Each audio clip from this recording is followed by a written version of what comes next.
What's up, guys? Tanner and Sam here with Below Average Nerds, talking about today, E3. I really have no words right now, just because we're recording this right after the Bethesda conference. So, Sam, what are we talking about today? Wow, we're going to be talking about pretty much the three events today, the two things from Nintendo. We got the quick 20-minute thing from Nintendo about Smash. Then we have Nintendo World Championships.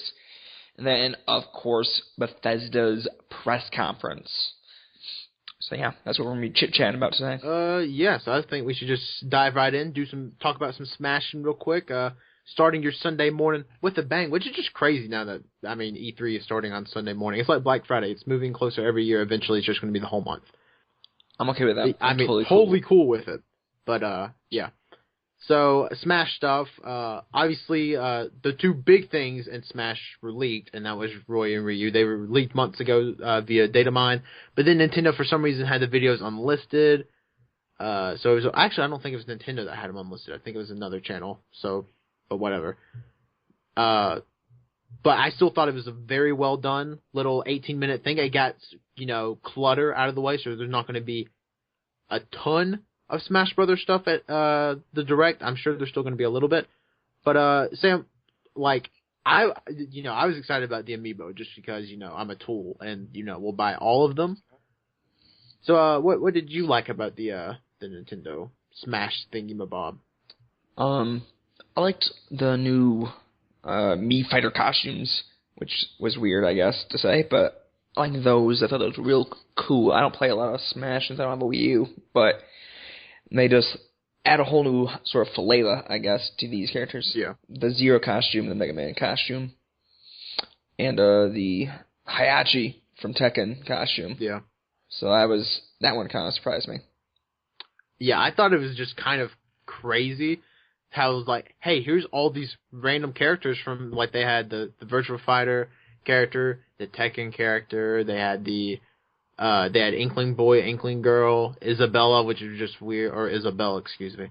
Isabelle, just a bunch of weird, crazy characters. It's like, okay, we're not going to make these characters, but, we're going to let you play as them.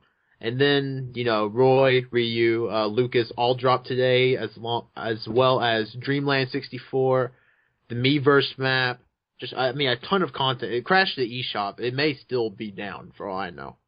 I don't know many people that have played. I know a lot of people are saying Ryu is OP, and apparently the update also nerfed a few characters, which really wasn't mentioned in the Direct, so whatever. But Diddy Kong's apparently not OP anymore, so that's good. But what else? The Amiibo, obviously we knew the Amiibo were coming. I thought the cool thing about the Amiibo was that the Game & Watch one has... Yeah, I like that one. Yeah, has things you can change out for it. I'd never even thought about that for Amiibo. I'm like, oh my god, if I was getting an Amiibo, that would be the one, which made me feel like a weirdo. But, yeah. Yeah, sure. Yeah, I feel like even if I... Oh, yeah, screw you. I feel like even if I didn't have a Wii... Granted, I don't use my Amiibo in Smash Brothers. I want to be completely honest with you. I use them... I don't think anyone uses their Amiibos. Yeah, productive. Yeah, I'll get the costumes and stuff in, Mario Kart, but that's all my Amiibo have been used for. But even if I had absolutely zero use for them, I would have that Mr. Game & Watch one, because that looks cool. Yeah. So that's pretty much it from the Smash side of things. Yeah. I think it was like an 18-minute video, just real short. I thought it was cool, because like I said, it got a lot of the clutter out of the way. So. Yeah, I think it was a good idea by Nintendo. Nintendo's doing real good with their E3 stuff, able to really separate some stuff. Like Smash, there's clearly a hardcore fan base, such as yourself, who's silly enough to buy these Amiibos and really invest in this DLC where you buy a character on a stage for $6. It seems outrageous, but people are gonna pay it. The price point is a little that's. Apparently, people don't care enough. Yeah, I haven't got the chance to look yet, but I kind of hope there's a cheapened bundle that's you can buy all of this for both games for this amount of money. I kind of hope it's justified that way. Granted, I don't know how big of a market that is for somebody that wants everything and also owns the Wii U and 3DS version. But whatever. I don't care because I do. But I do think that what Nintendo has been doing right. They did this with the Smash, and they also did the Micro Direct, which was a 17-minute thing, and they pretty much announced stuff that probably just got cut from their digital event. Like they announced that Bravely Default 2 was coming to the West, and the new Chibi Robo or whatever, stuff like that. So they're doing really good so far.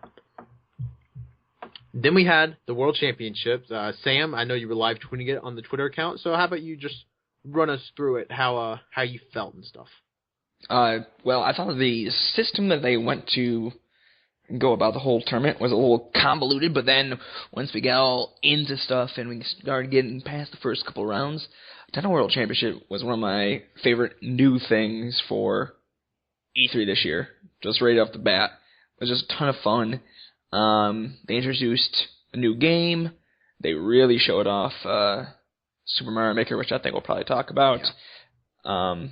They also announced that Earthbound Beginnings is coming to West. They announced that Mother 1 was getting ported over to the Wii U Virtual Console. It's available, I think they said now? Maybe? Yeah. So, yeah. That's cool. Again, I love stuff like that. I mean, the World Championship was cool. I agree with you. At first, I was like, oh, this seems confusing. Like, what means what? Like, what the whole underground system kind of threw me. I'm like, okay, so, like, do they have to keep going through the underground or what? So, I thought that was weird, but no, I really thought they got a flow. I got so annoyed, and I'm sure, I know people felt this way, but they feel douchey saying it. The little kid on commentary was just, whew. Mini Wii! Yeah, Mini Wii, and I love how he was trying to give advice over commentary. Like, oh, you want to get more blue than the orange. Like, no shit, kid. Like, I understand you're 9, but shut up. He was not delivering some robust commentary. Yeah, his commentary was not, games are close. Yeah, nothing next to D1's commentary for Smash, but we'll get to that, I guess. I thought Splatoon was the perfect game to start out with, because it's an exciting game to watch. Splatoon is, I feel like. I think they did a terrible job of explaining Splatoon. Oh. They didn't really explain what the hell was going on going into the game. Mm-hmm. So, as someone who doesn't play Splatoon, I didn't know if the sole purpose was you only had to do the paint. I didn't know what the kills did, or what the eliminations did, whatever you want to call those. What any of the things on the screen were indicating. Mm-hmm. So all I figured was, okay, they're trying to paint the game, paint the maps. What else is going on, and why is everything else going on? Yeah. And they never really, even when it ended, I was like, that was cool. The game looks fun. Don't know what was going on. Mm-hmm. So if they were trying to pitch this game, I don't know if it really lined anyone up that doesn't already own it. Yeah, even me, I play Splatoon. I was even a little. I'm like, who's on what team? I feel like they didn't explain who was on what team. No. Or Kevin Pereira just quickly went over it. It was like, on this team we have Aaron, the Cosmo Rider, blah blah. I'm like, well, I can't really understand you, whatever. And for later games, they added the names to their split screen boxes. Yes, but which was genius. But in Genius. Splatoon, they didn't do that. So you couldn't really tell who was doing good, because you have one guy that just goes nuts and starts getting a triple, quadruple splat, or whatever you call them. But we don't know who that was, so it was less exciting, I guess. Yeah, and plus they didn't even utilize the split screen feature till the last game of Splatoon. I'm like, Splatoon is the game you need this four screens for. You have 8 people playing at one time. Yeah, it felt like as Nintendo World Championships progressed, they understood more what they wanted to do with the presentation. It felt like early on, especially with Splatoon, they really didn't know what they wanted to do, but they got their bearings, I guess, in later rounds. Yeah. I thought hold up, I'm going blank. The first underground game was Zelda 1, and they essentially had to go to the first dungeon, which I thought was, again, really cool. Felt it was a little unfair considering how many speedrunners they invited. Just, I mean, I don't know. I feel like it's like here's these 8 people that are kind of average gamers, and my God, I'm losing my words. Anyways, I'm still thinking about Bethesda in my head. They qualified, but then it's like, okay, now we're going to get celebrities. I'm still like, what's the point of the qualifier? Just invite who you want. Like, I feel like that, so It's Pro-Am. Like, I get why they did it, because, I mean, this probably sucks to say, but nobody wants to watch regular people play stuff like that. Like, I'm not embedded in this community, so I didn't really know even the more popular people. so you didn't know who Aaron was, who I would say Aaron and Cosmo Wright were the 2 most popular people. No idea. Okay. Which, I mean, it's fair, because, I mean, that's a whole other side of YouTube and stuff that people don't know about, so whatever. I thought, and then as they progressed, like I said, like Zelda 1 was good, and then you go to round 2, which was that stupid, what was it called? Battle Blast Ball. Blast Ball. Dumb name. Okay. Already. A lot of people think they were making a Metroid 3D game, and they just repurposed it. That's what it looked like. And it looked like it too, because even the logo was the same, the character HUD looked the same. There was just a ball that you shot, and like my thing with it was that they try to play it a big deal. Like, oh my God, this is a world premiere. I'm like, it's a game where you shoot a ball. It's not revolutionary. I would not pay a dime to play that game. I don't even know if I've downloaded it for free off the eShop. Yeah, if you're going to debut a game, it's got to look, good. Especially in this way, it's got to look good, and it's got to look like it's fun. Yeah, it doesn't even look like a good really 3DS game. Like, it looks like a DS game. Well, don't diss the DS. It's great. Great, I mean, great, but I don't want something that looks like it belongs on 2006 hardware in 2015. Yeah, you're not exactly erasing any stigma with Nintendo being behind the times as far as technology goes by showing this game off. And then the game doesn't look even fun. This ball is staying on the ground almost the entire time. Mm-hmm. And it looks like a war of attrition of people shooting this ball, hoping it moves inches.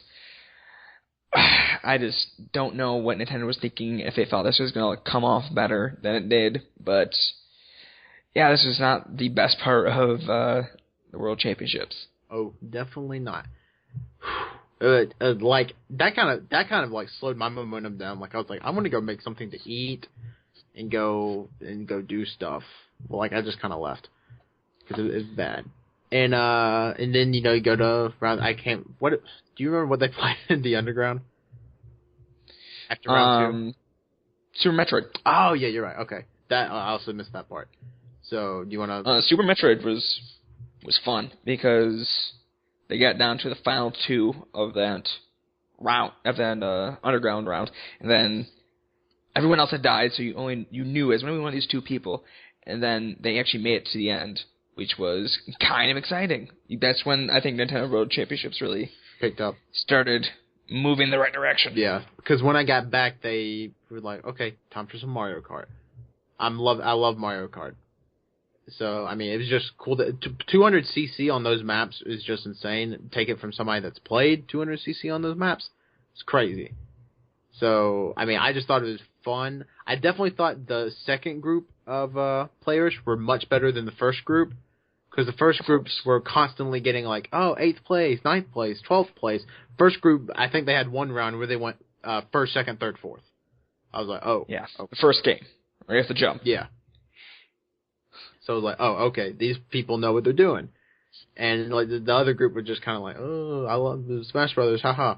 But I love watching Smash Brothers, so it was fun for me. And I figured, or not Smash Brothers, damn, Mario Kart.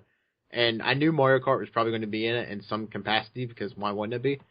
So I thought that was awesome. Yeah, there was obvious games that were going to be in it. Yeah. I think Mario Kart and Super Smash were locks. Yeah, your 2 big ones. Yeah. Then obviously just a regular Mario game somewhere in there. Okay, and then they played the. I just want to talk about Bethesda. What did they play? I can't remember the name. The balloon game. Battle Balloons. Sure. Is that what it's called? I thought it was called Balloon Fight. Okay, it's called Balloon Fight now. So they played Balloon Fight. That game may be, and the reason I can't remember it is one, because, I wasn't born in the 70s.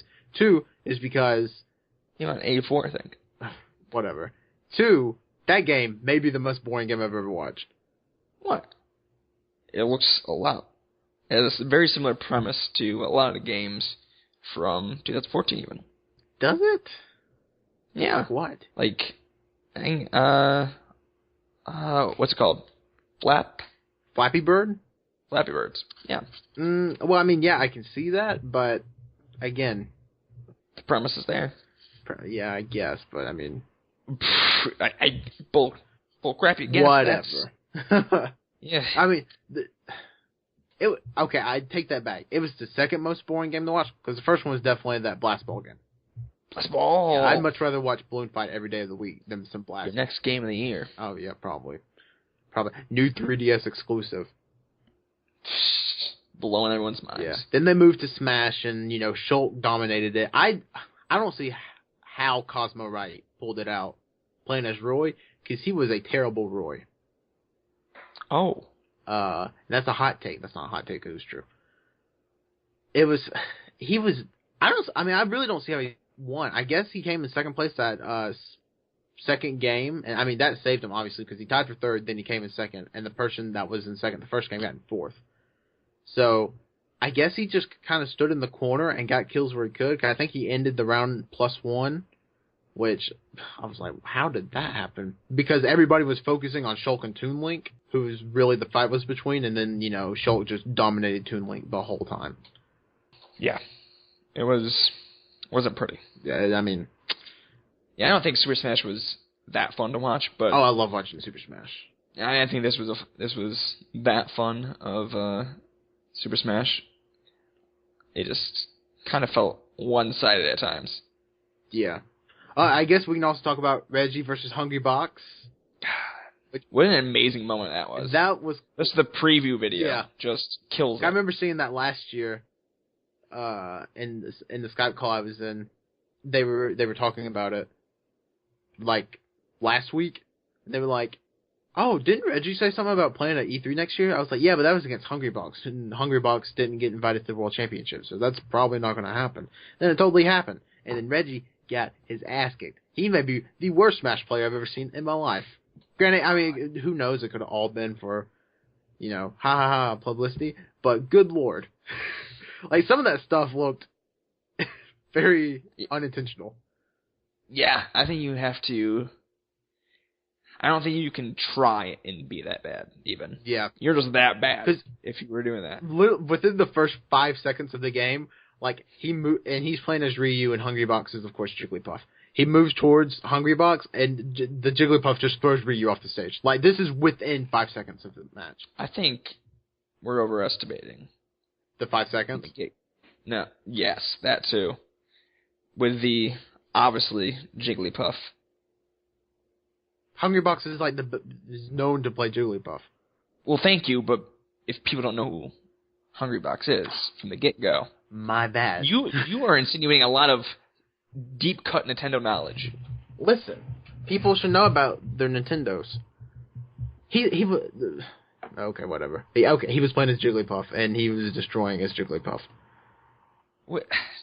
You're just something else. Okay, I'm looking at TweetDeck right now, and the hashtag E3 2015 tag is just taken off. You can't read anything. Yeah, I tried to do that with Nintendo World Championships. How? It was just a blur. Yeah, probably the same thing, I'm guessing. Yeah. I can only imagine what this tag looked like after Bethesda, but yeah. So, then we move on to the final. Or, no, they had one more underground round, didn't they? No, they just went straight to the finals, which was Super Mario Maker. And Sam, I know you love this, so how about you just take it away? Yeah, this was pretty fantastic. If I'm going to get a Wii U, this is going to be the game that I get it for. Super Mario Maker, these stages, they played 3 rounds? 4 rounds. Or was it 4? They played 4 rounds because they did 3 and then the final rounds. 3 pre-rounds where you could gain a 15-second advantage for each one you won. And these stages that they created were just absolutely bonkers.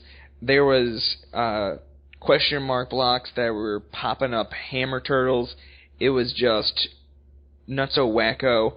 And as you're watching them play, as the time's running down, and they're making these final runs to get to these the end point, you just start to lose it. The fans are going wild. It's just incredible to watch. It felt like a sporting event in the best way possible, and this game just looks so good right now. Yeah.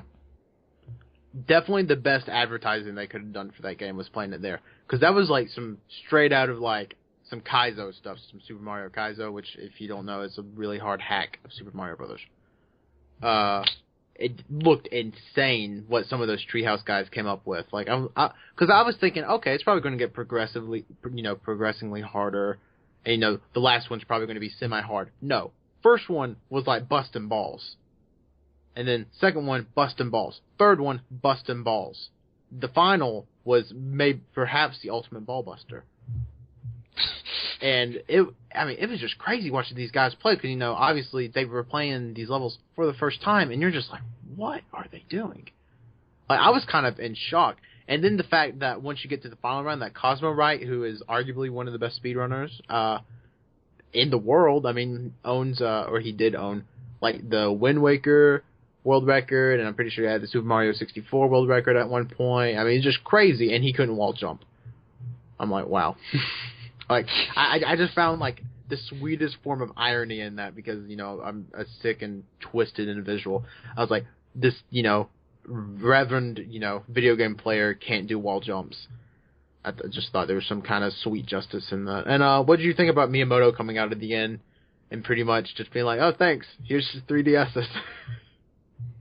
That was weird. Yeah, I thought the whole thing was weird. You kind of knew Miyamoto was going to come out. Yeah. So it wasn't a surprise, and then comes out there and signs their DSs. Yeah. There you go. There you go, kids. I also thought it was weird how the winner, John Numbers, who I had never heard of at all. Yeah, I still don't know who he is. Like, Miyamoto was trying to hand him the 3DS the whole time, and he was just standing there with the trophy. I was like, You just do you, John Numbers. He's too caught up in the moment. Yeah, he was caught up in the moment. Yeah, I love how he told Kevin Pereira. I saw the trophy leak on Twitter, and like really close to the mic, like, and I'm like, okay, conduct yourself. But overall, I thought. Go ahead. You've been playing for like 4 hours. True. I was surprised because it was like 6:05, and I think they were halfway through round 2. I'm like, no way this goes to 8:30, and it ended 9 minutes short of 8:30. I'm like, they went almost 3.5 hours. I was impressed. I hope they do it again next year. Yeah, they got to. Or they do something like this. Like, last year they did the Smash tournament. This year they did this. So, I just thought it was a ton of fun. It was like, they didn't really announce anything. Obviously, they thought Blast Ball was going to be a big announcement, but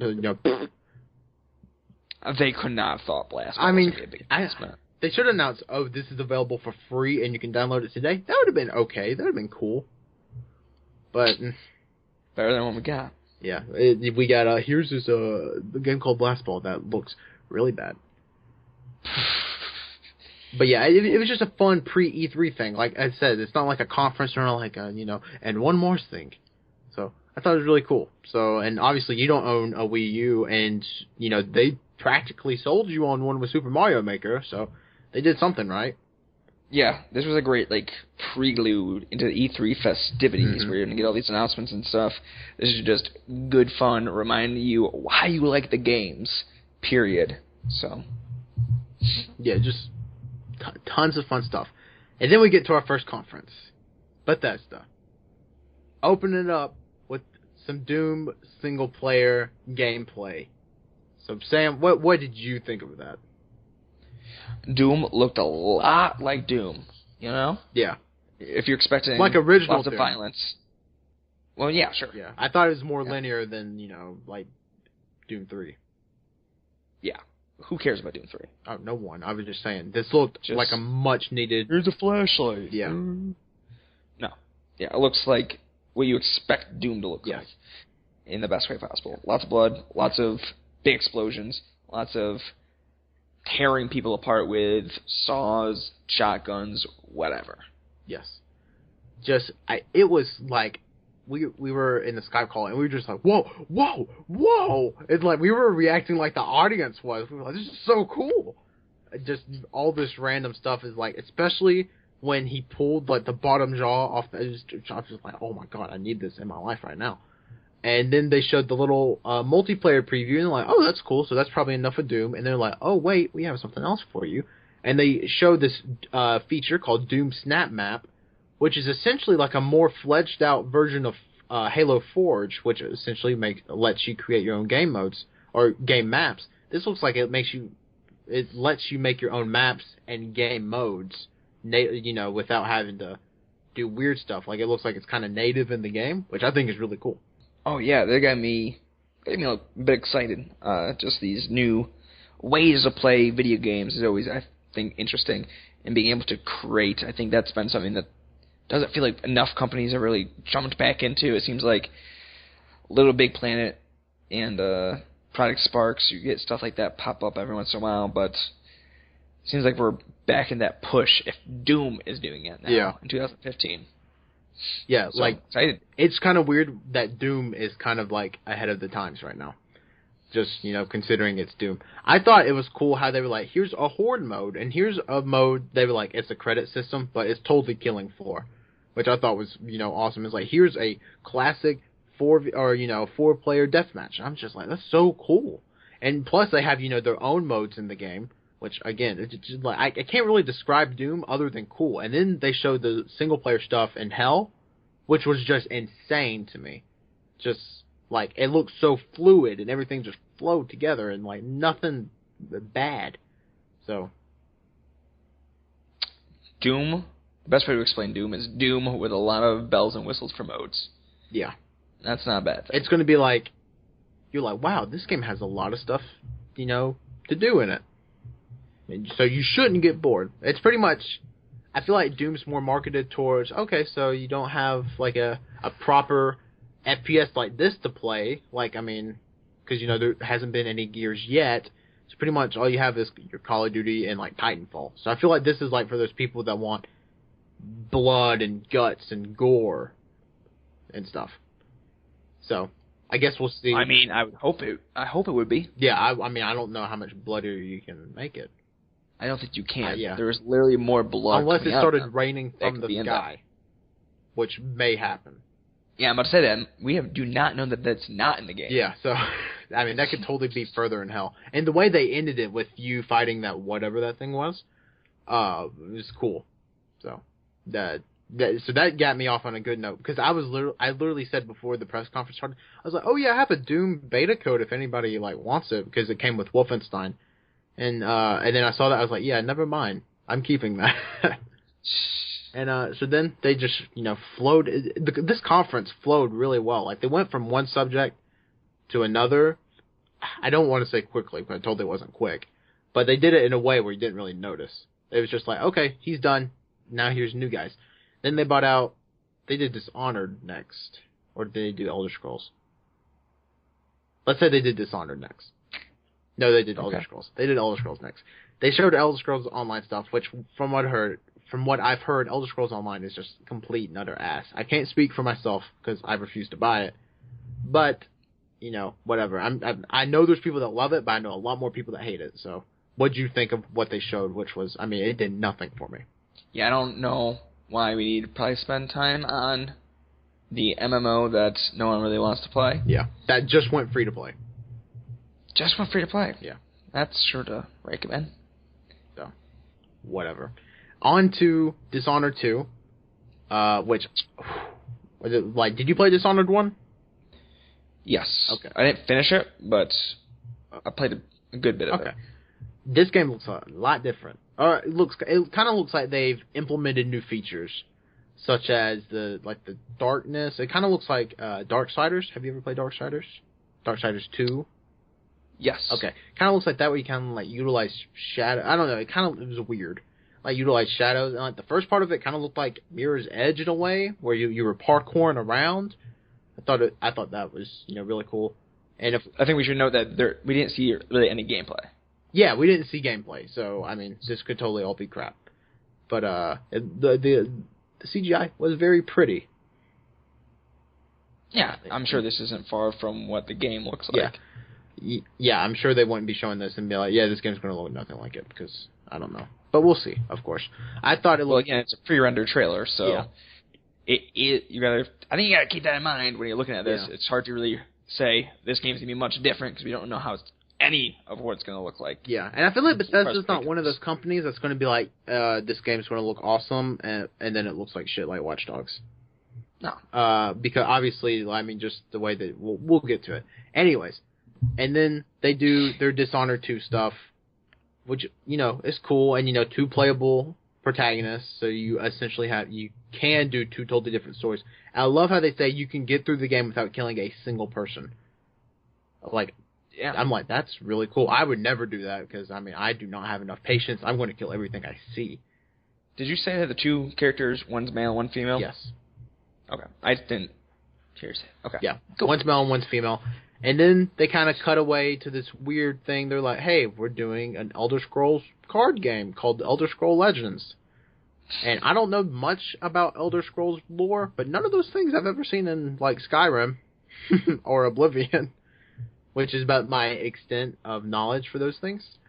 So, I don't know. I mean, like... It looked cool. I liked Hearthstone, so maybe I'll try it out since it's going to be free to play. But, I mean, it didn't really... I wasn't like, oh, cool. I was just like, oh, okay. Feels like it'll end up being a bit of a cash grab. Yeah, but... So hopefully it's a good cash grab. I was about to say, I mean, a ton of people are going to play it, so... and then we move on to our main event of the evening. Fallout 4. Like a whole lot of Fallout 4. 34 minutes, I think, was the official time on the time spent for Fallout 4. Come out they start showing you a game. This is all in game, which I think was really good, cool of Bethesda to be like, hey, this game's not the prettiest game, but this game looks just like this. Like, this isn't no Watch Dogs, this isn't just, games that have looked really good and come out looking like, oh, okay, that does not look that good. Obviously the big thing was both protagonists you can choose from, which is male or female. There was a lot of people worried that it would just be male for, reasons. Are voiced, which I feel like people thought was weird. They're like, voice characters in Fallout. I don't know what people expected, because I'm like, you realize your character has had a voice the whole time, you just don't hear them. You select their actions. So what did you think about that? Both protagonists having a voice. I think that's probably one of the least interesting features, I guess, of this whole demonstration of Fallout. Oh yeah, but I'm just going at it. I mean, if we're whatever. Let's talk about something cool. Let's go with something cool. Okay. Bring it to me. The only reason I was mentioning that, because I know a lot of people were like, oh, I hope it's not a voice protagonist that's going to ruin the Fallout experience. Well, people are dumb. Yeah, I'm agreeing with you there, bud. Okay, anyways, skip that. They show the bomb dropping, and they drop into the vault. And then it's like, fade to black a little bit. There's like, we don't want to give any spoilers, so it obviously means there's going to be a portion of the story inside the vault, which only makes sense.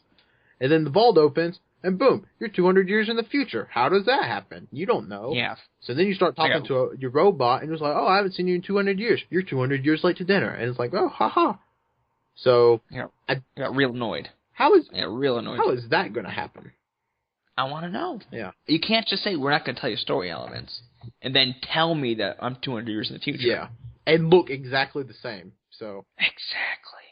How's that gonna? I thought it was interesting that you start the game though before the bomb. Yeah, I also thought that was interesting because in Fallout 3 you just start.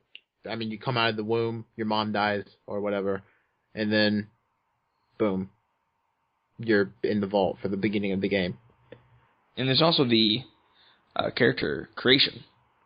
Oh yeah, the character creation. I mean, there's nothing really to write home about. I think it's a unique way to do it. Bull crap.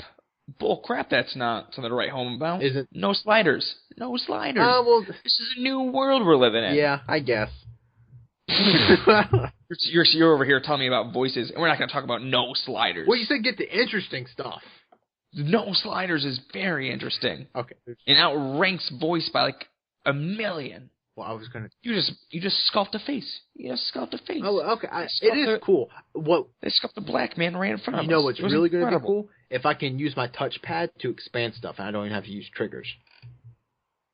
I wouldn't be surprised. Wait, I mean, it's probably something that could happen. So. Yeah, that's not unlikely. Yeah, that's not out of the realm of possibility. So I think that would be cool. Anyways, back to where I was. You're out of the vault, talk to your robot, and you're like, cool. And then you meet a dog. And another interesting thing to note about the voice, that Bethesda said they took the 1,000 most popular names and made them, audible. So, like, they named that character Howard. The characters were saying Howard in the game. Ooh, I like that. Yeah, so I'm sure your name's probably going to be in there. Sam I don't think is that uncommon. Tanner, on the other hand, probably not in the top 1,000 most popular names. Are you sure about that? Oof, I'd be willing to bet. Not here. Because Tanner works both ways. I agree, but Tanner is not that popular. At least here. I don't know. There's not many people named Tanner from where I live. Okay. So, anyway, meet your dog, and you can command your dog. It reminds me a lot of the dog from Fable 2, if you played Fable 2. Yeah. Okay, so it reminds me of the dog from Fable 2, where it can fetch you stuff, and it can kill stuff. And then they kind of skip a little bit. It was funny, the gameplay just kind of skipped around in parts, which I didn't mind, because obviously they had a lot they wanted to show. Where the mole rats come out, the radiation rats. And the dog can not only attack, but they confirmed that Vats is back. And it looks good. Vats does. It looks more refined. Like last Fallout 3, it kind of looked, like, oh, okay, so the character is now kind of highlighted green. This one looks legit like, okay, I have my X-ray specters or whatever. I just thought it was really cool, Vats. So for somebody that didn't play a lot of Fallout 3, how did you feel about Vats? I think it looked cooler here. It looked pretty flat in Fallout 3. Yeah. But here it felt more, I don't know if immersive is the word, but we're going to use the word anyway. So we're going to use immersive. Just felt more real in this universe than, say, Fallout 3. Yeah. Then, they just skipped a bit, because, they showed a lot of stuff in 34 minutes. So then they go from that, and they're like, oh, okay, whatever. He comes back on stage, and then he starts talking about some other stuff. He's like, oh, hey, we're doing a collector's edition with a Pip-Boy, and you can put your phone in the Pip-Boy, and we made an app that, corresponds with your Pip-Boy in the game, and it's really cool. And that edition is $120 US. Which I don't think is bad, so I may be having a Pip-Boy. Who knows? You might be having a Pip-Boy. Yeah, I may have a Pip-Boy, this time in November, when I should be studying for finals. Or... It's a terrible combo. Yeah, but I'm going to be wearing it on campus, because I'm going to look cool. I hope so. And honestly. Then they're like, oh yeah, that's cool. And then they're like, oh hey, how about this game called Fallout Shelter, which is essentially one of those games where you just expand your town, except your town is a vault, and you just try to keep everybody happy. It's kind of like Sims, and it has like the FT. They said like the FTL, which I thought was really cool. They mentioned FTL, 'cause I love FTL. And then it kind of has like that view of like you just see inside, but it's there.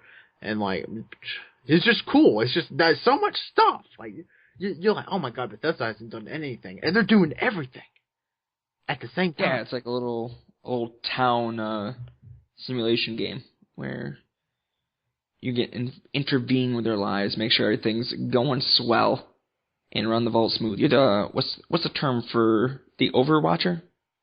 The Overseer. Overseer. So you're the Overseer, and you play that role. Yeah. That's just, it looks like a lot of fun, especially for a mobile game, which can be very hit or miss. When Bethesda's behind it, I think you can trust it a little bit more. Yeah.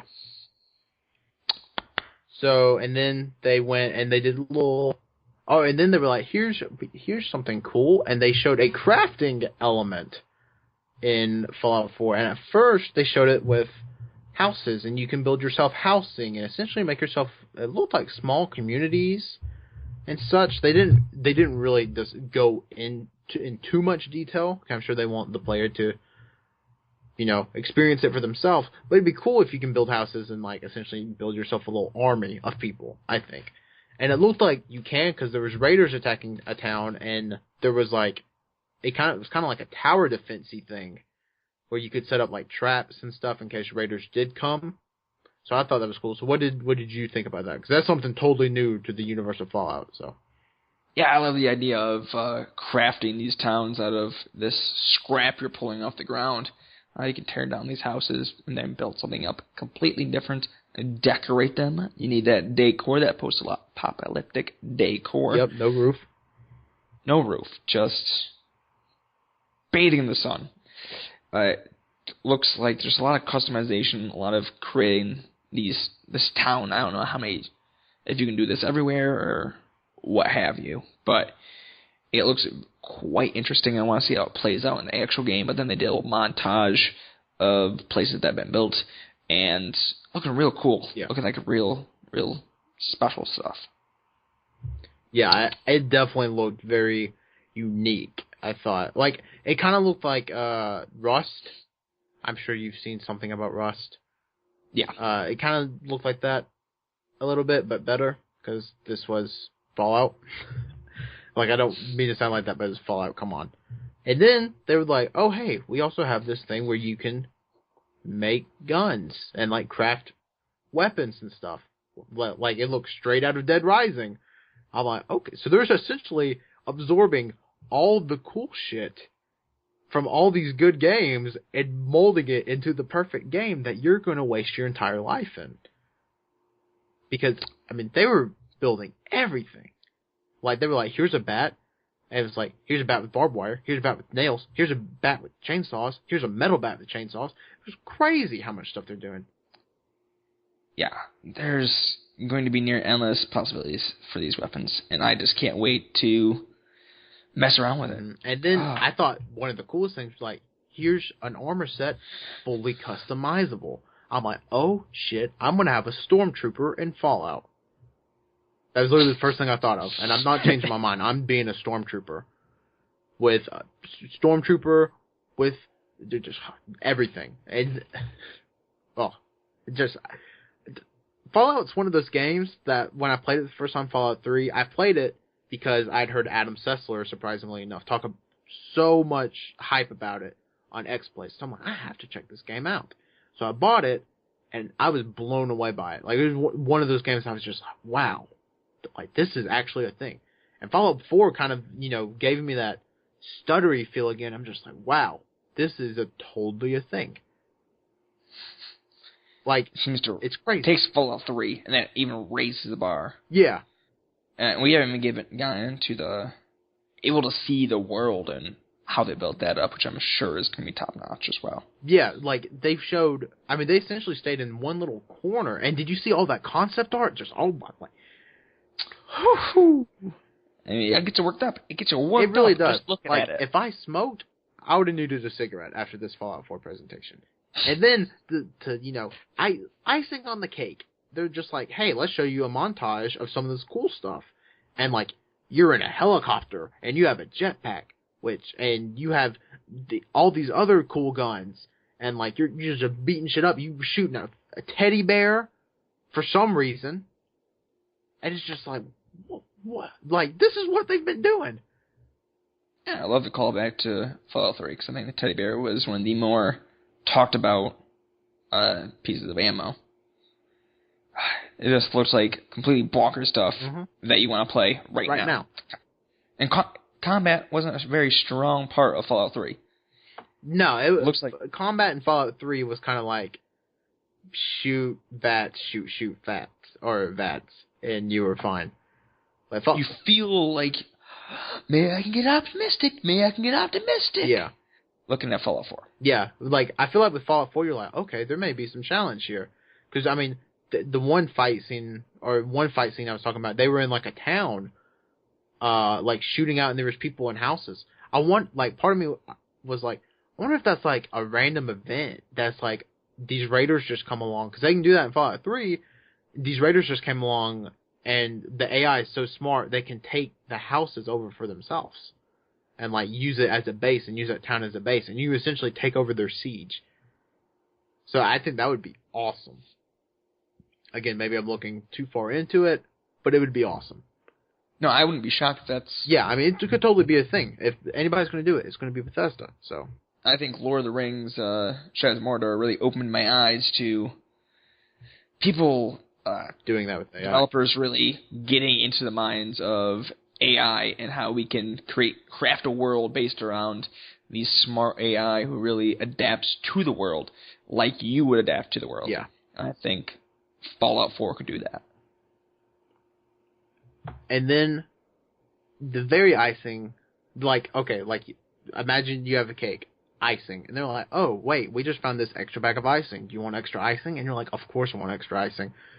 They spray that on there in the form of 11-10-2015. Fallout 4 is coming out in less than 5 months. So, Sam, day one, or are you purchasing this game? I know you don't do day ones. I don't do day ones, but this might be one of those ones that do day one, which is crazy to think about. Because I just don't do that. I don't like paying full price for this game that's like, hey, this looks like $60. This looks like a mean $60. And, yeah, I was hoping, I was kind of expecting it to be this year, but at the same time, I was ready to be crushed by spring 2016 or something like that. Yeah, like, I was preparing myself, but then as it started getting further, I'm like, they're showing way too much for this stuff to not come out this year. Yeah, I'm with you. I'm just like, yeah, it's going to be some crazy November 10th stuff going on. I'm one of those people that think about now instead of later. So I'm probably going to get the Pip-Boy edition and wear that sucker around like it's going out of style. Just because it will be out of style. Oh, it will be. I will probably never wear it. No, I'm just kidding. No, you're going to wear it out in public. Yeah, probably. To Alabama University. Yep. University of Alabama, actually. Alabama University, please. That's Auburn University, which sucks. Anyway.